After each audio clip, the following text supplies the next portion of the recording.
हम इस वीडियो में बात करने वाले हैं what is the difference between Canadian permanent residency and Canadian citizenship. दोनों में ही बहुत ही कम डिफरेंस है। तो बात करते हैं सबसे पहले पीआर की।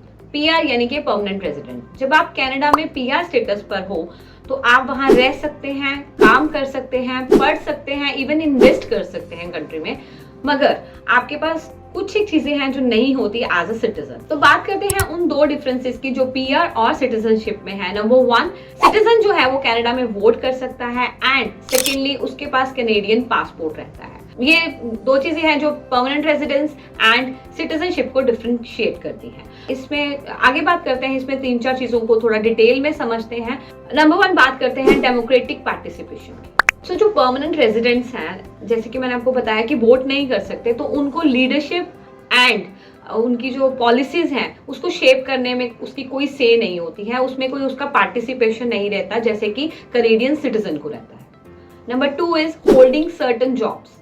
तो जो परमानेंट रेजिडेंट्स हैं उनको किसी भी वर्क परमिट की जरूरत नहीं होती। जब वो काम करना चाहते हैं कनाडा में, वो विदाउट एनी परमिशन काम कर सकते हैं, मगर कुछ सर्टेन लेवल की जॉब्स हैं जिसमें हाई सिक्योरिटी क्लियरेंस चाहिए, वो नहीं कर सकते। Number 3 is status dependent upon residency.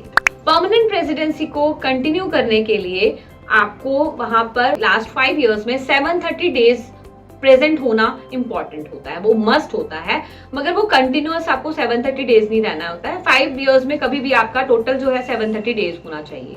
मगर अगर वो ये क्राइटेरिया मीट नहीं कर पाते हैं तो वो अपना पीआर स्टेटस खो सकते हैं।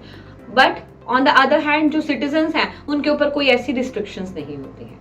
Number 4 is travel privileges. Permanent residents हैं, वो उनके पास पीआर कार्ड होता है तो वो ट्रेवल कर सकते हैं कहीं भी। काफी सारी कंट्रीज ऐसी हैं जो वीजा फ्री स्टेज ऑफर करती हैं कैनेडियन पीआर को for short period of time. But in contrast अगर हम कैनेडियन सिटीजन की बात करें, उनके पास कैनेडियन पासपोर्ट होता है जो कि one of the strongest passport है इन द वर्ल्ड। इसके अलावा जो कैनेडियन सिटीजन्स हैं वो अपना एक्सप्लोर कर सकते हैं टू स्टडी और वर्क अब्रॉड, उनके पास ये एक्सेस रहता है एंड सेकेंडली वो ड्यूअल सिटीजनशिप भी होल्ड कर सकते हैं। Next point is stability and ease of entering Canada. बहुत ही कम केसेस में लोग पीआर स्टेटस अपना लूज करते हैं या फिर उनको कनाडा में एंटर करने में या फिर वहां पर रहना बैन किया जाता है। ये तभी होता है जब किसी ने अपना स्टेटस जो है वो रिनाउंस कर दिया हो या फिर वो इनएडमिसिबल हो गया है कनाडा में, यानी कि उसके ऊपर कुछ क्रिमिनल रिकॉर्ड्स हैं, तो उस केस में पीआर स्टेटस लूज हो सकता है। ऑन द अदर हैंड अगर हम कैनेडियन सिटीजन की बात करें तो उसके लिए ये बहुत rare of the rare case में आता है। Next point is passing citizenship to children. So इस पॉइंट को एक्सप्लेन करते हुए मैं आपको समझाना चाहती हूँ कि अगर कोई परमानेंट रेजिडेंट है और वहां पर उसका बेबी होता है तो वो डायरेक्टली कैनेडियन सिटीजनशिप उसको मिल जाती है। मगर अगर जो कैनेडियन पीआर है, जो परमानेंट रेजिडेंट है, वो किसी और कंट्री में, कनाडा से बाहर किसी कंट्री में बेबी को बर्थ देता है तो वहां पे उसको ना तो पीआर का स्टेटस मिलता है ना सिटीजनशिप का, तो उसके लिए उसको स्पॉन्सर करना पड़ता है उसके पेरेंट्स के द्वारा।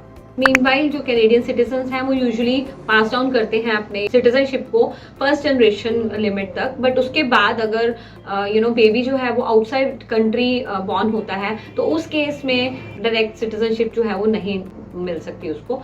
तो इसके लिए भी जो फेडरल गवर्नमेंट है रूल को चेंज करना चाहती है, कुछ अमेंडमेंट करना चाहती है।